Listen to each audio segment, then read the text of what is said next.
Donc bonjour à tous. Bonjour. Donc merci, pour votre présence, à cet atelier où nous allons parler de nos 2 outils avec Sophia. Donc le chatbot de mon côté, et du côté de Sophia, le CRM d'Arenametrix, autour du cas pratique du Muséoparc d'Alésia. Donc nous allons vous expliquer comment ces 2 outils sont complémentaires et vous permettent, d'améliorer l'expérience du visiteur. Donc pour commencer, je vais vous présenter un petit peu Askmona, et ensuite Sophia vous présentera très brièvement également Arenametrix. Et donc pour vous présenter un petit peu Askmona, je vais vous poser une petite question. Vous n'êtes pas obligé forcément d'y répondre, mais combien d'entre vous ont voulu se rendre dans un musée, ont voulu essayer de le joindre, mais sans succès, pour lui poser une question du type est-ce que je peux venir avec ma valise, est-ce que vous avez un restaurant, comment puis-je me garer, mais malheureusement vous n'avez jamais obtenu de réponse. Donc c'est certainement arrivé à pas mal d'entre vous, puisque chez Asmona, nous avons fait un constat, c'est que 40% des institutions culturelles ne répondent pas aux mails de leurs visiteurs. Donc pour répondre à ces enjeux, puisque de toute façon on se dit que vous faites votre maximum en tant qu'institution culturelle pour répondre aux nombreuses demandes de vos visiteurs, nous savons que vous êtes voilà, en petite équipe restreinte, c'est compliqué de répondre à tous les canaux de communication. Donc ce qu'on fait chez Asmona, c'est qu'on a développé un chatbot. Donc le chatbot, c'est le petit avatar sur un site internet qui vous interpelle et vous permet de poser toutes vos questions et d'y répondre. Donc ce chatbot prend le relais finalement et répond aux questions de vos visiteurs. Donc un petit exemple avec du coup ce dont on va parler aujourd'hui, donc le chatbot aussi du Muséoparc Alésia. Donc votre visiteur peut s'exprimer librement. Il peut demander poser une question sur votre institution, finalement, de quoi parlez-vous. Donc par exemple, on a des questions de ce type-là au Muséoparc Alésia, qu'est-ce que la guerre des Gaules, qui était Vercingétorix, ou alors voilà des questions très pratiques, puis-je me restaurer sur place, puis-je venir avec un chien, ou alors en combien de temps le site se visite-t-il. Un petit focus très rapide sur les institutions que nous accompagnons. Donc très récemment, nous avons signé également avec le Colisée à Rome. Donc je vous invite, si vous vous rendez un jour à Rome, de visiter la page du Colisée. Et donc ça sera l'empereur Néron qui va vous proposer de préparer votre visite. Je finis avec quelques chiffres avant de laisser la parole à Sophia, juste sur les usages de nos chatbots. Donc, en moyenne, nous avons calculé que nous faisons gagner 37 heures par mois aux institutions culturelles, donc 37 heures par mois qui étaient consacrées aux différentes réponses aux messages. Les chatbots actuellement comprennent 98% des questions, ce qui fait que finalement, un seul pourcent des utilisateurs demandent à parler à un être humain, puisqu'évidemment, on garde toujours cette possibilité-là, mais ça reste très très faible. Je te laisse la parole, Sophie. Bonjour à tous. Donc moi, je suis Sophia Baladi, je travaille chez Arenametrix et nous sommes un CRM. Alors déjà, pour mettre tout le monde sur le même pied, un CRM, c'est une solution de gestion de la relation avec les visiteurs ou avec les clients. Donc si vous ne le saviez pas, il n'y a pas de souci. De plus en plus de personnes le savent aujourd'hui, donc on est assez content de voir qu'on progresse. Mais ce CRM, c'est vraiment une solution qui va vous permettre d'augmenter en fait votre connaissance de vos visiteurs, votre connaissance de vos ventes aussi, de vous donner un peu plus de visibilité comme ça sur ce qui se passe en fait dans des bases que vous avez traditionnellement qui sont un petit peu partout. Donc on a effectivement une petite accroche que certains comprendront, un CRM pour les centraliser toutes, ce sont évidemment les données. Centraliser les données, en fait, là on va parler d'accompagnement du parcours visiteur et c'est la première étape pour proposer un parcours client qui soit optimal. Puisque si vous n'avez pas toutes les infos sur vos visiteurs, vous ne savez pas quand est-ce qu'ils viennent, d'où ils viennent, est-ce qu'ils ont hésité avant de venir, est-ce qu'ils passent beaucoup de temps sur le site, est-ce qu'ils achètent plutôt tel ou tel billet. Ce genre d'informations, vous ne les aurez pas et vous ne pourrez pas du coup mieux les accompagner puisqu'on ne sait pas en gros ce dont ils ont besoin. Donc on va en gros nous surtout être autour de trois fonctionnalités principales, trois promesses principales. La première est de nettoyer et d'unifier toutes vos bases de données. Alors on parlera sur la slide juste après de quelles données on va justement centraliser. Mais l'idée, c'est de mieux voir qui sont vos contacts et comment s'organisent vos ventes. Même si vous le faites déjà via la billetterie, on vous permet de le faire plus largement et plus facilement, souvent aussi. On vous permettra aussi de mieux connaître vos visiteurs et leur comportement. Est-ce qu'ils sont juste ouvreurs de vos newsletters? Est-ce qu'ils sont cliqueurs aussi? On est un petit peu plus chaud. Est-ce qu'ils sont inactifs? C'est-à-dire qu'à un moment, ils étaient intéressés, mais en fait, ça fait 3 ans qu'ils ouvrent plus, il faut les laisser tranquilles maintenant. Est-ce qu'ils sont repeaters ou est-ce que c'est plutôt des petits nouveaux? Ils viennent d'arriver, c'est le moment de les séduire?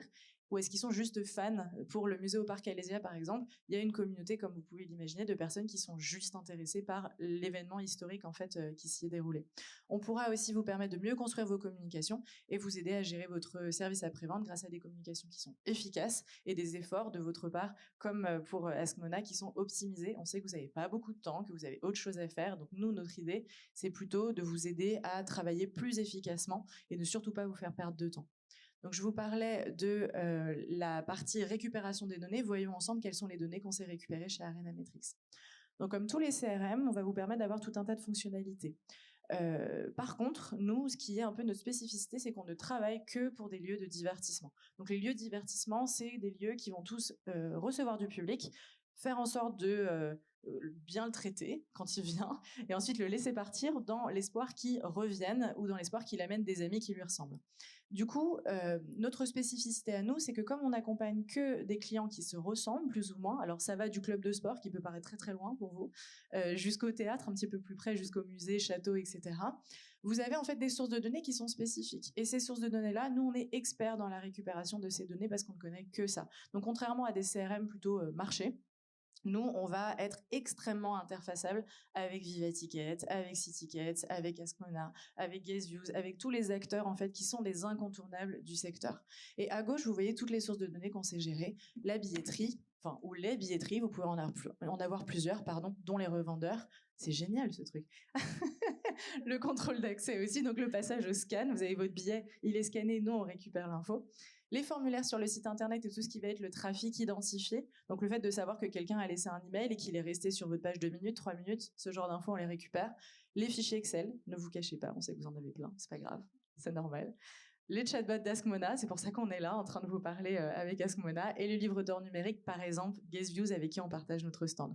On centralise tout ça, on nettoie, on dédoublonne, on fait tout ça automatiquement, on récupère tout tous les jours à peu près, pour certains c'est plus souvent, et on vous permet ensuite d'engager les visiteurs en faisant des analyses, des projections, de l'emailing, du SMS, du chat, du WhatsApp Business, tout ça, du Facebook aussi, du marketing automation, meilleur ami pour toutes les petites équipes qui n'ont pas que ça à faire que d'envoyer des emails tout le temps, là au moins ça part tout seul.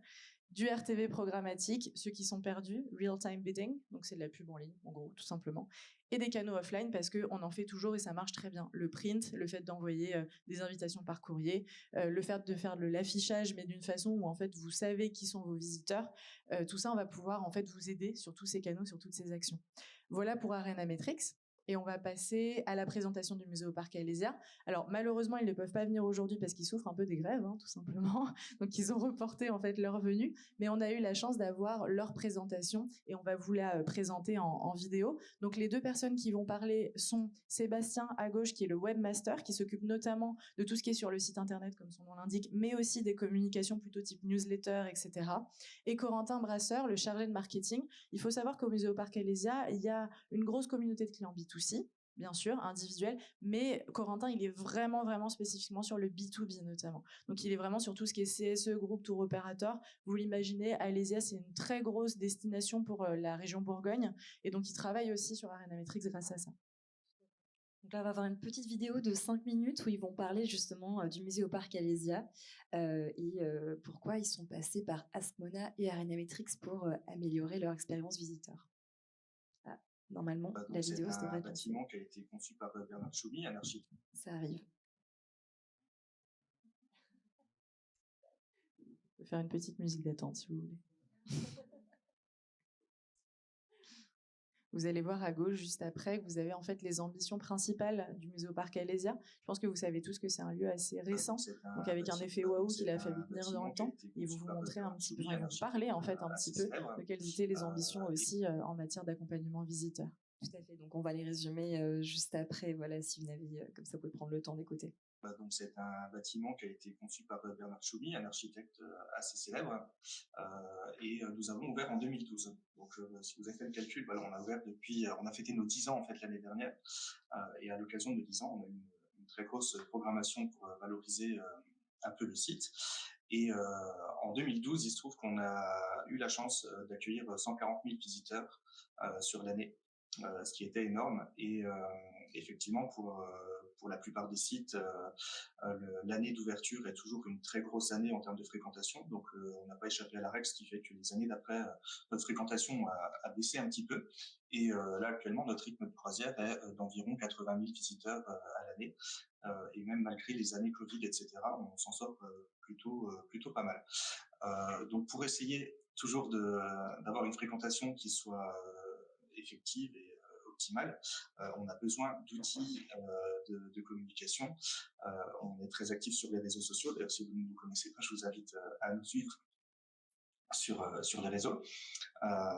Et donc voilà, en fait, le Muséoparc Alésia, pour faire simple, il est implanté sur le lieu même de la bataille d'Alésia, qui a eu lieu en 52 avant Jésus-Christ, donc qui a opposé César à Vercingétorix. Et donc dans ce bâtiment, on vous présente vraiment beaucoup de choses sur le quotidien des Gaulois et des Romains, à la fois pour la partie civile, mais aussi pour la partie militaire. Donc si vous venez chez nous, vous pourrez vous plonger dans l'histoire de manière ludique, puisque voilà, on a pas mal de dispositifs multimédia qui permettent à tous les publics, les jeunes ou les moins jeunes, les personnes handicapées également, de pouvoir profiter d'une expérience de visite qui est plutôt intéressante. Et en général, la satisfaction de nos visiteurs est les visiteurs sont plutôt satisfaits. Moi, je vais continuer un petit peu pour compléter le discours de Sébastien. Alors effectivement, on est implanté sur le site même de la bataille, en moins 52 avant Jésus-Christ. L'idée aussi, la particularité de notre site, c'est qu'on dispose réellement de 2 sites de visite. Donc vous avez sur la vidéo la partie muséale, et à 3 km, nous avons le site des vestiges de la ville gallo-romaine d'Alésia. Donc ces 2 sites s'imbriquent l'un envers l'autre. Et on a réellement besoin de communiquer cette particularité auprès de notre public, de faire en sorte aussi que nos publics visitent finalement les 2 sites, puisque les 2 sites sont complémentaires.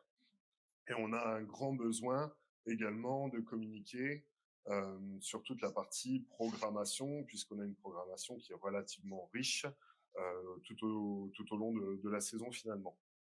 Malgré tout ça, on est une petite équipe, donc on doit quand même optimiser pas mal le temps de travail pour faire la promotion et la communication du site.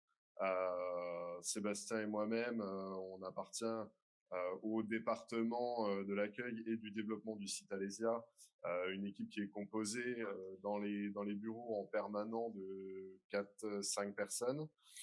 Donc c'est relativement très peu, d'autant plus que nous sommes que tous les deux à vraiment occuper la partie promotion et communication du site.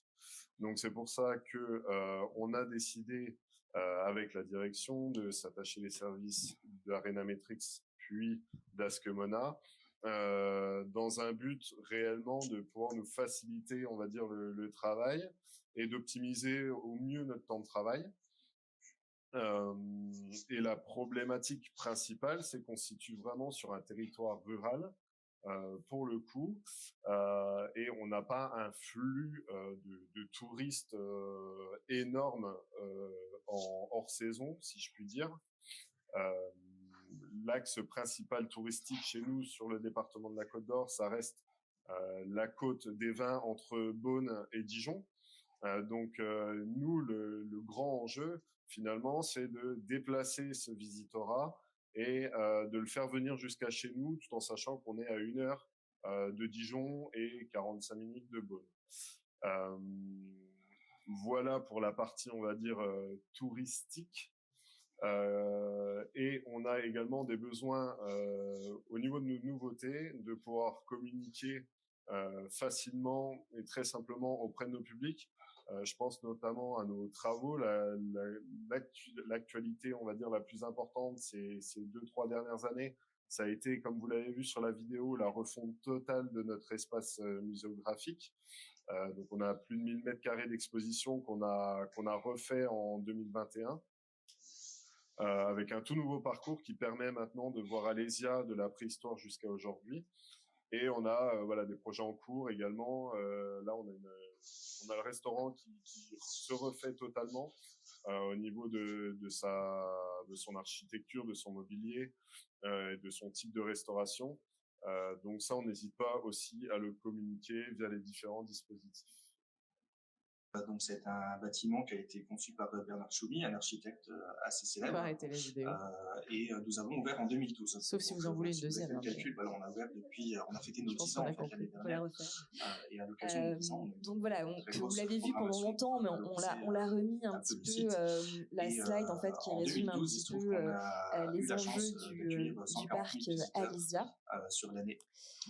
Et en fait, on voulait parler, vous parler maintenant du visiteur, du public d'Alésia. Donc, comme l'a dit très justement le chargé de marketing dans la vidéo, le visiteur d'Alésia, c'est un visiteur local.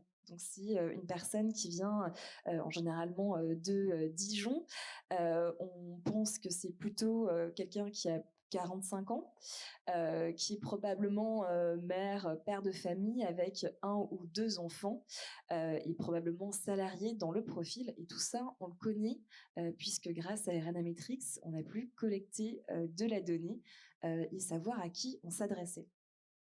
Ouais, en fait, c'est effectivement ça l'intérêt aussi, je vous disais, de centraliser les données, c'est que là, on n'a presque aucune donnée déclarée là-dedans.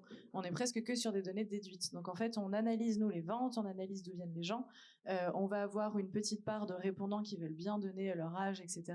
On n'est pas du tout sur un observatoire des publics, c'est vraiment pas du tout l'idée.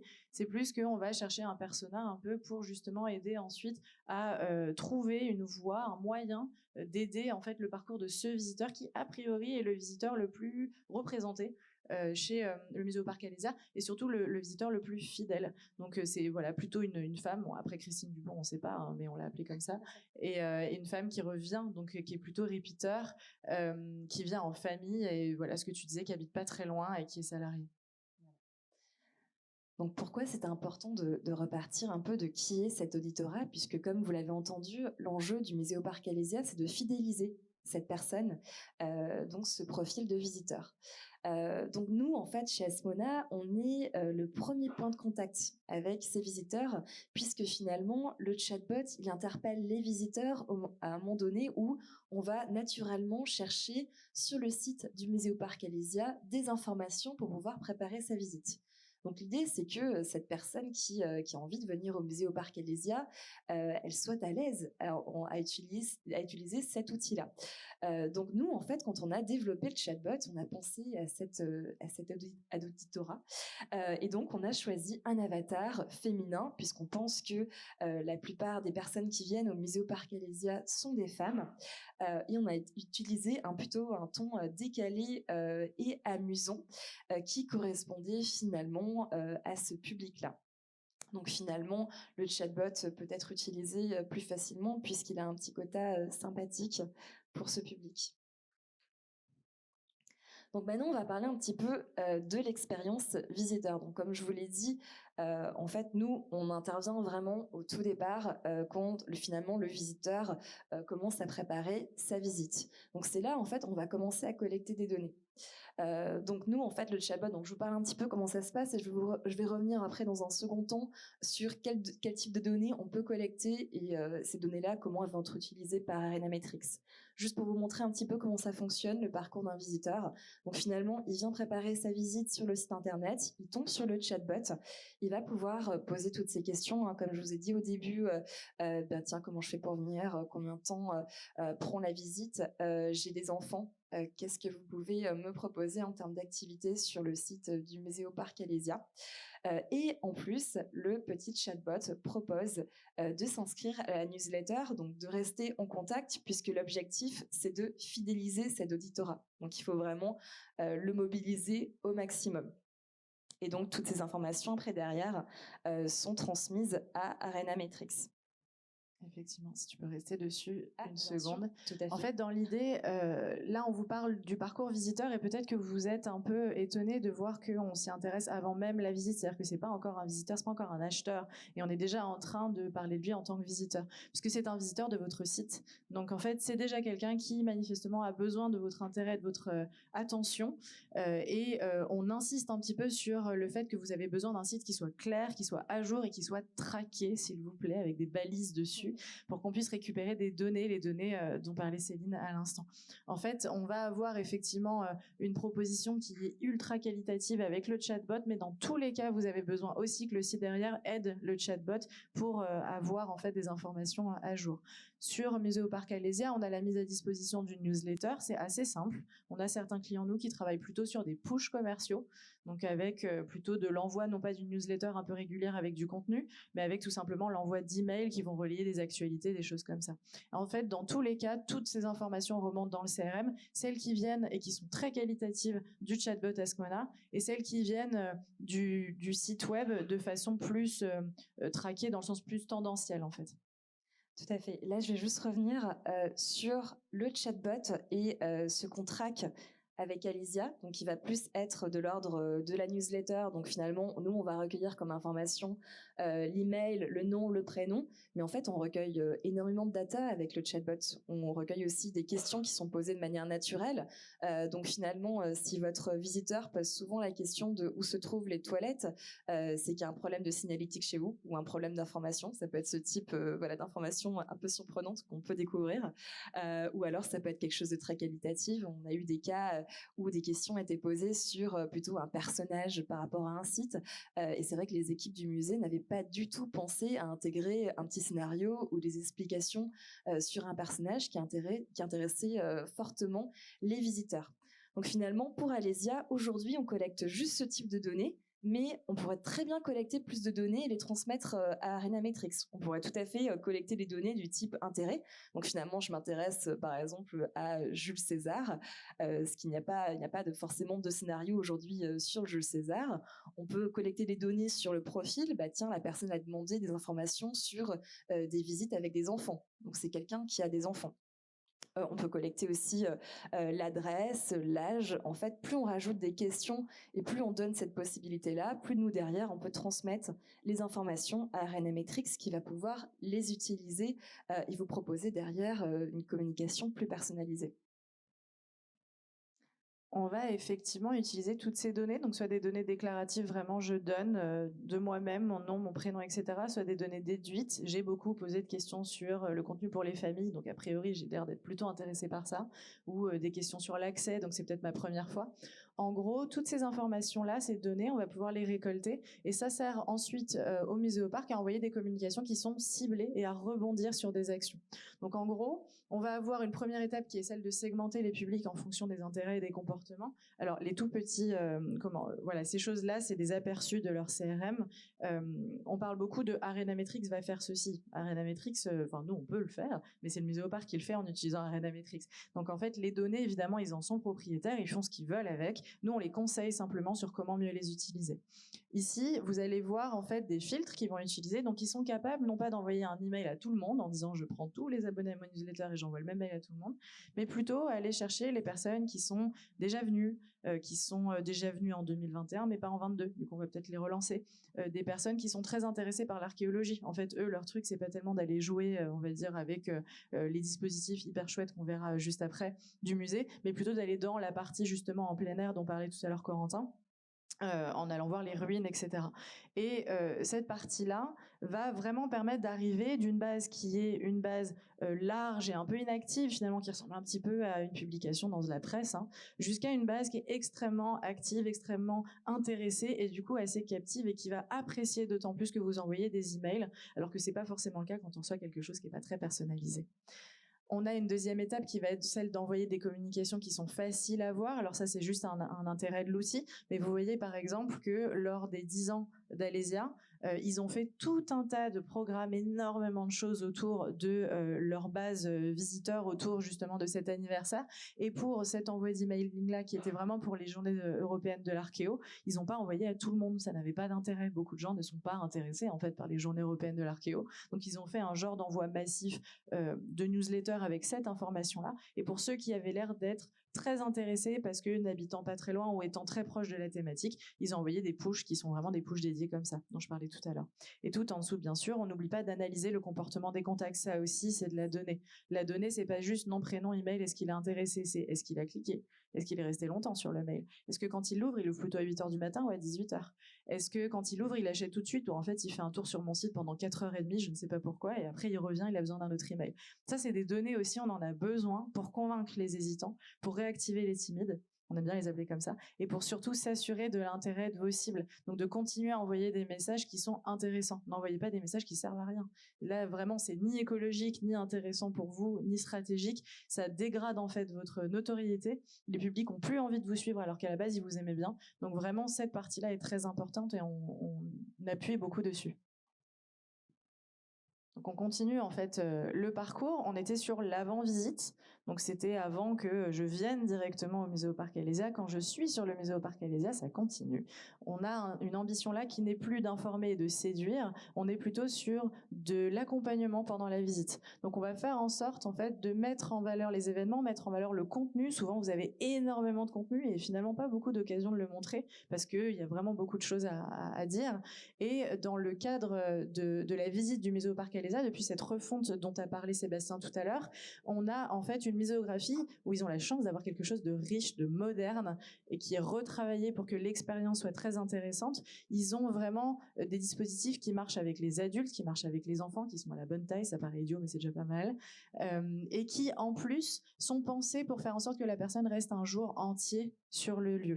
Il y a à la fois de l'extérieur où on peut gambader, regarder des trucs dehors quand il fait beau, mais aussi il y a l'intérieur avec une partie où on apprend énormément de choses.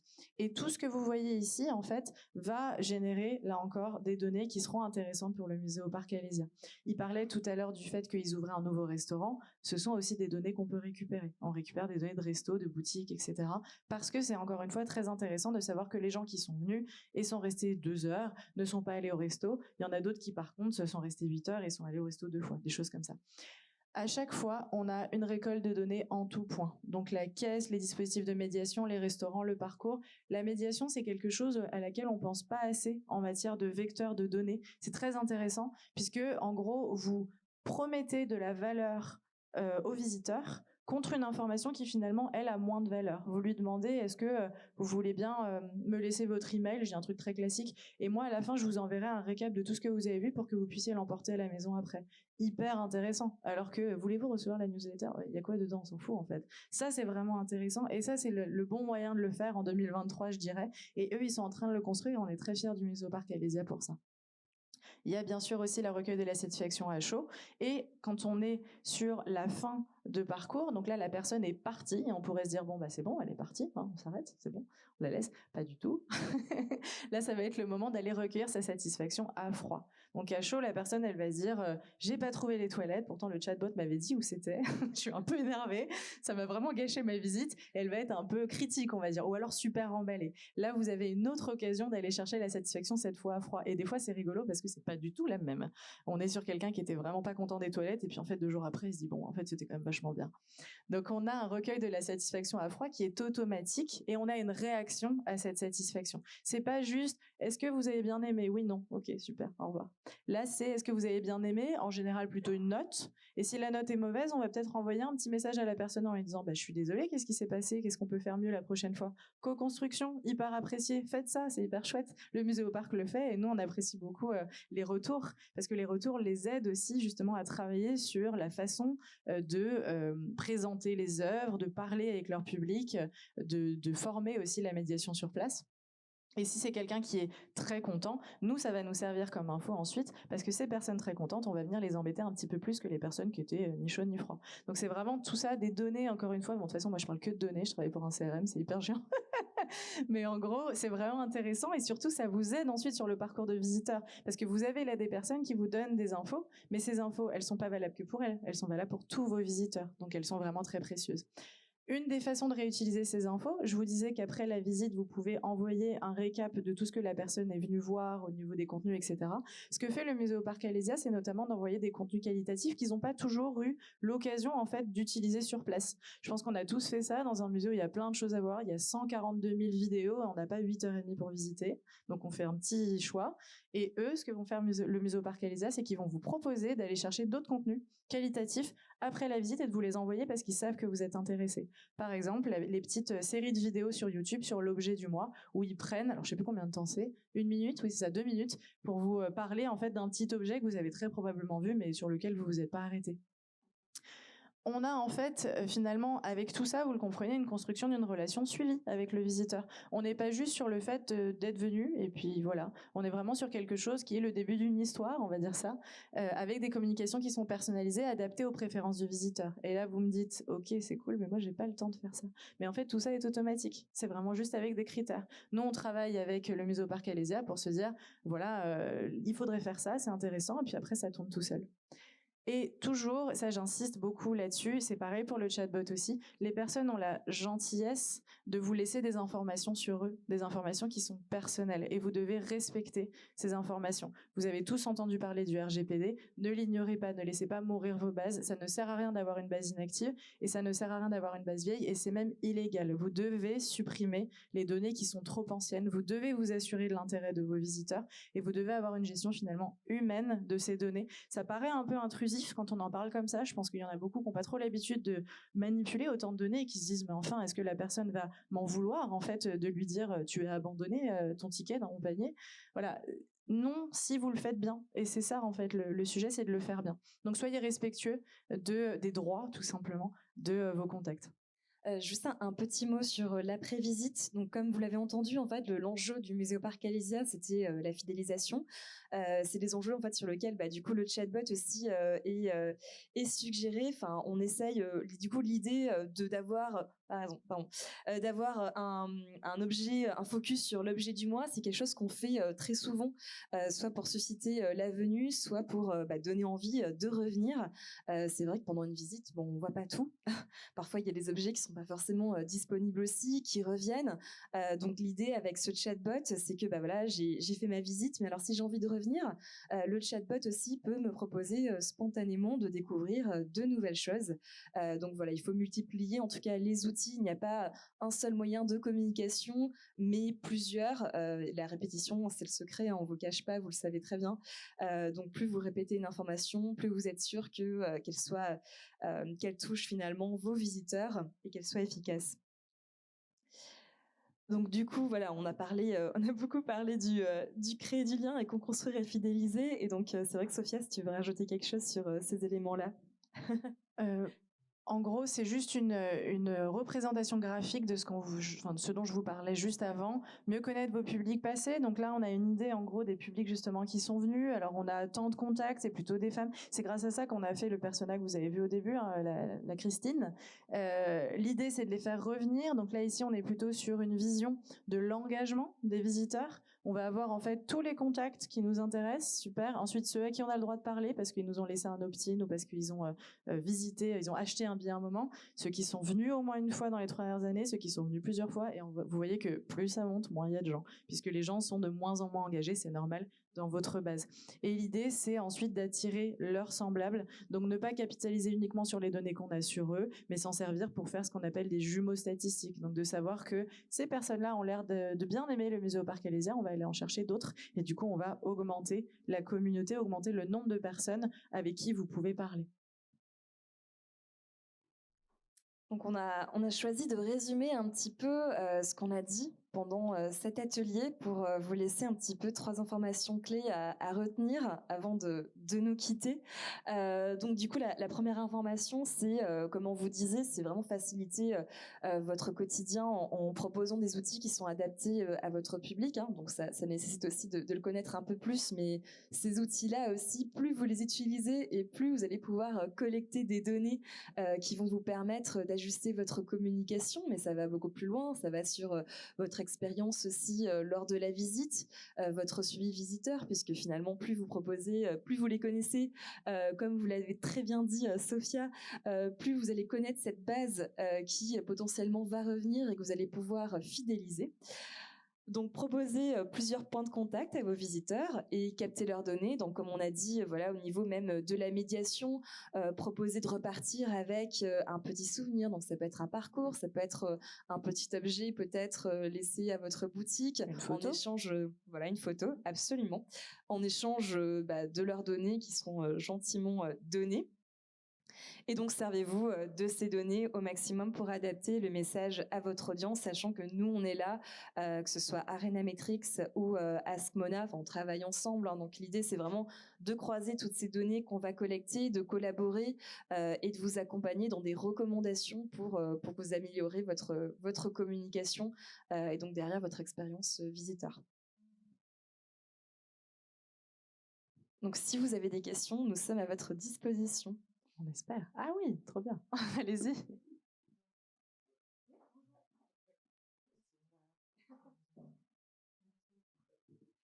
Gaëlle Le Saffre, je suis directrice d'études indépendantes, très intéressée par votre présentation, merci beaucoup. J'avais deux, je ne sais pas si c'est des remarques, questions, sur cette question du profil de femmes. Nous, ce qu'on observe dans les études, c'est que ce sont souvent les femmes qui organisent les visites culturelles. Du coup, je me demandais si vous aviez des stratégies de redressement liées à la billetterie plus globalement par rapport à ça, parce que bien que les femmes soient effectivement majoritaires, hein, souvent dans les visites culturelles, ce sont aussi elles qui majoritairement les programment.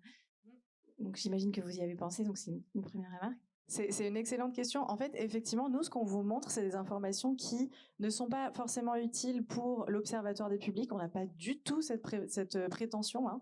C'est plutôt pour le marketing. Donc, c'est vraiment pour le développement des publics et d'attirer d'autres acheteurs. Nous, on est vraiment sur des profils acheteurs et pas des profils visiteurs. C'est pour ça que vous voyez beaucoup de femmes, parce que c'est les femmes qui organisent les visites. Et c'est pour ça que vous voyez beaucoup de gens qui achètent le jeudi soir, par exemple, à Paris en tout cas, parce que le jeudi soir, elles se disent « mais qu'est-ce qu'on va faire avec les gosses ce week-end ?» En gros. Et c'est vrai que c'est pour ça qu'on a un énorme biais, parce qu'on est vraiment que sur cette base acheteur et chez certains clients sur une base d'acheteurs en ligne en plus. Donc on a quand même ce biais-là dont on a conscience et on travaille beaucoup avec des organismes d'écoute visiteurs comme Guess Use ou carrément des instituts d'études comme GC qui font partie des partenaires d'Arena Metrics pour redresser en fait cette vision-là.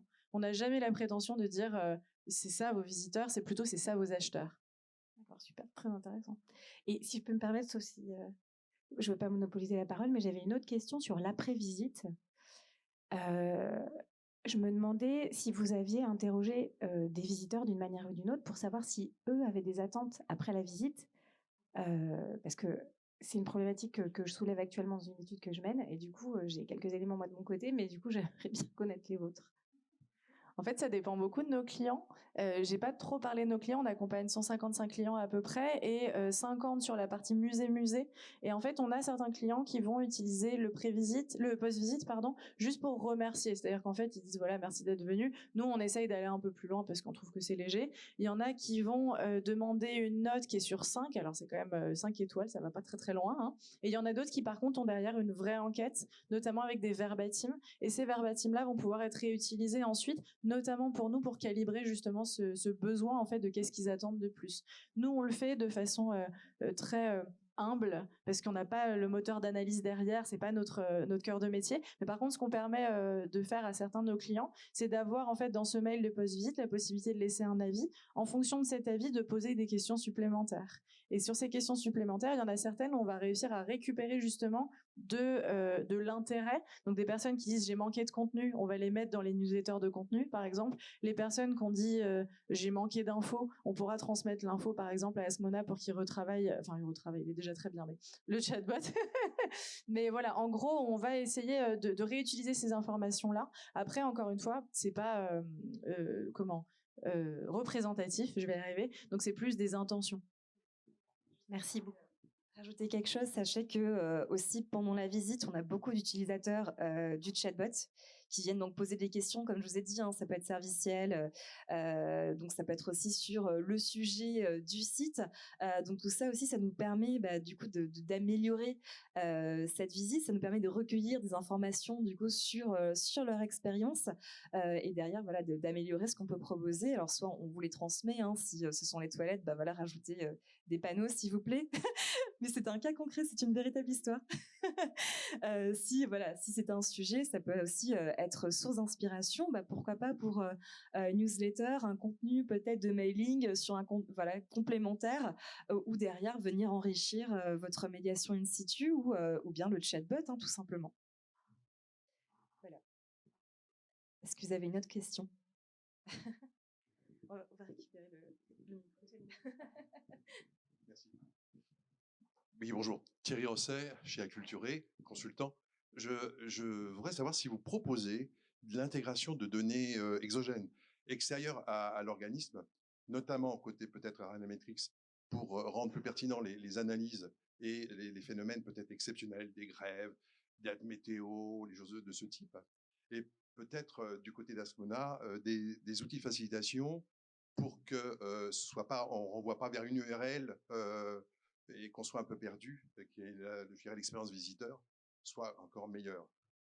Alors, du côté, je vais commencer avec l'avant-visite, puisqu'effectivement, c'est très, très important de donner cette information. Donc, par exemple, voilà, il y a un problème météorologique, le site est fermé, il y a une grève, quelque chose n'est pas disponible. C'est très important d'en informer votre visiteur. Donc, effectivement, là, le chatbot a tout à fait son rôle à jouer. Ce qu'on propose, nous, c'est finalement un accès assez facile à l'outil chatbot. Donc, finalement, les équipes, en cas d'urgence, peuvent tout à fait se connecter au back-office, rajouter un message d'alerte qui est automatiquement mis sur le chatbot. Donc finalement, le visiteur qui pensait venir le lendemain, le jour même, est averti d'un problème, mais ça peut être un problème aussi de billetterie. Par exemple, malheureusement, vous ne pouvez pas acheter votre billetterie en ligne aujourd'hui, ce sera uniquement sur place, et donc donner des conseils en termes d'organisation.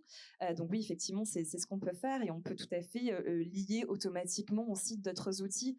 Je ne sais pas si vous êtes familier avec le terme d'API, mais en tout cas, c'est des lignes de code qui nous permet, nous, finalement, de lier plusieurs outils à notre outil de chatbot et donner automatiquement des informations. Donc voilà, donc l'idée, de toute façon, vous l'avez bien compris, c'est de vous faciliter la vie, d'automatiser au maximum pour que vos équipes aient moins quand même de charge mentale et de travail et puissent se consacrer à d'autres choses, en tout cas avec vos visiteurs. Merci. Donc côté Arena-Metrix, pour les données un peu exogènes, en fait, nous, on va utiliser tout un tas de données, dont des données un peu de tendance. Par exemple, un exemple très concret, on a des clients qui ont besoin de certaines infos de revenus médians pour notamment le mécénat individuel, etc. Et on va pouvoir récupérer la base de données INSEE. Et du coup, sur la base de l'adresse postale que la personne nous a donnée, on va réussir à dire cette personne-là, a priori, elle est autour de 22 000 € par an, un truc comme ça. Ça, c'est juste une idée en fait d'infos un peu exogènes. Après, on vient dans la partie plutôt analytique, amener des informations de tendance. Par exemple, nous, on est connus à la base, pour ceux qui nous connaissent depuis longtemps, ça fait 10 ans, on était plutôt sur du yield marketing, du revenu management. Et là, on utilise énormément de données exogènes. Il fait moins beau, ils vont tous filer au musée. Il fait plus beau, ils vont tous filer au parc d'attractions. Enfin, on est vraiment sur ce genre de données-là qu'on va mettre à disposition de nos clients. Et pour le reste, c'est plutôt de l'accompagnement. On a en fait un soutien, nous, où déjà on a la vision sur tous nos clients. En plus, on vient tous du métier, on vient tous, moi d'un musée. Et du coup, on est capable aussi de renseigner en fait sur ces choses-là. Typiquement, on ne va pas analyser les données de 2019, pareil que les données de 2018. 2019 était une année incroyable pour tout le monde. Donc du coup, on laisse un peu tomber, on va dire, le fait que cette année soit exemplaire. Voilà, bon, elle est super, mais on n'arrivera pas forcément à faire la même chose. On sait en fait placer comme ça les événements type gilets jaunes, grève, crue. On en a eu un milliard entre 16 et 19, mais voilà, on a eu tous ces événements-là qu'on va pouvoir mettre plutôt dans la partie analytique. Merci. Est-ce que quelqu'un a une autre question? On a encore 3 minutes. Oui. Non, plus si tu veux. Mais pour toi. Merci beaucoup, Sophia. Non, moi, j'avais une question pour l'une et l'autre, mais complètement différente. Une question sur les données déduites et sur la question des opt-in, justement, parce que j'ai peut-être donné mon opt-in pour effectivement qu'on collecte mon nom, mon prénom, mon email. Mais si j'ai pas spécialement envie que ma conversation d'Askmona soit analysée, comment ça se passe en fait? C'est une très bonne question. En gros, sur les données déduites, on a le droit d'utiliser tout un tas d'informations à visée analytique pure, donc désincarnées. C'est-à-dire que, voilà, okay. Je vais avoir les informations sur, il y a beaucoup de personnes qui sont passées sur le chat et qui ont demandé sur les toilettes, voilà. Mais je saurais pas que toi, à 16h15, tu as posé la question, à moins, en fait, de dire explicitement à la personne qu'on va utiliser les données qu'elle donne, en fait, dans cet échange pour ça. Et c'est pour ça, d'ailleurs, qu'on n'a pas encore cet échange-là sur le Muséoparc Alésia, parce que le chatbot n'est pas construit comme ça chez eux pour l'instant. Donc, moi, je suis pas capable, j'ai pas le droit de récupérer la donnée comme quoi tu as demandé quelque chose sur la famille, par exemple. Voilà. Okay. Donc on est toujours très transparent là-dessus sur les données de collecte et sur la billetterie, on doit beaucoup faire attention sur ça aussi justement. Très bien, merci. Et maintenant, Sophia a très bien répondu. C'est ça. Enfin, on n'a pas le droit de. Vous connaissez le RGPD. Oui, tout à fait. Et donc en fait, c'est juste nous, ce qu'on voit, c'est un ID, voilà, avec un numéro. Et donc on va collecter ça. Après, les informations qui sont transmises finalement à Renometrix, on les garde pas. Le nom, on va pas suivre en fait exactement. Cette personne-là, Christine Dupont, je sais qu'elle a 2 enfants. Non, c'est une moyenne en fait. On peut en déduire de tendances, mais derrière, voilà, on ne garde pas de toute façon les infos et on les transmet pas. Super. Et du coup, ma deuxième question concernait les callbots, après les chatbots. Est-ce que c'est quelque chose sur lequel vous travaillez déjà? Absolument. Absolument. Aujourd'hui, il est tout à fait possible finalement, parce qu'il y a des problématiques de standards. Hein. C'est vrai qu'on a parlé de différents canaux de communication, on a parlé du mail, les réseaux sociaux. Mais voilà, le téléphone, ça reste quand même le principal, voilà, un des principaux canaux de communication, surtout pour un public âgé qui a l'habitude d'appeler. Et donc oui, aujourd'hui, il est tout à fait possible de proposer un callbot. Donc le callbot, comment ça fonctionne? Ça fonctionne comme nos chatbots actuellement. Donc finalement, vous venez exprimer de manière naturelle, poser votre question. Donc ça existe aujourd'hui en plusieurs langues et je peux très bien demander, comme si je demandais à une personne, tiens, est-ce que je peux venir avec mon chien? Qu'est-ce que vous pouvez me proposer? Et on va pas me demander de taper sur 1, 2, 3 pour avoir accès à l'information et tomber dans une loupe. Non, l'intelligence artificielle va comprendre ma requête et y répondre. On peut même préenregistrer des réponses avec des voix humaines de vos agents. C'est tout à fait possible. Ou alors passer par ce qu'on appelle du text-to-speech. Donc, ça va être des robots qui sont très, très, très, très similaires à des voix humaines. Voilà, c'est très bluffant et c'est très qualitatif. Super, merci beaucoup. Une dernière question, si vous voulez. Non? Bon, écoutez, merci beaucoup. Donc, on n'a pas mis nos numéros de stand, mais Arenametrix est au stand B3. Donc, vous allez voir, quand vous sortez d'ici, c'est juste à droite et vous allez tout au fond au niveau des conférences et vous tournez à gauche. Et nous, on est juste à côté, stand A1. Donc, voilà, on n'est pas très loin, on s'éloigne pas trop. Donc, on pourra répondre avec plaisir à vos autres questions ou si vous avez envie de tester les nouveaux outils, en tout cas des solutions un peu innovantes, n'hésitez pas.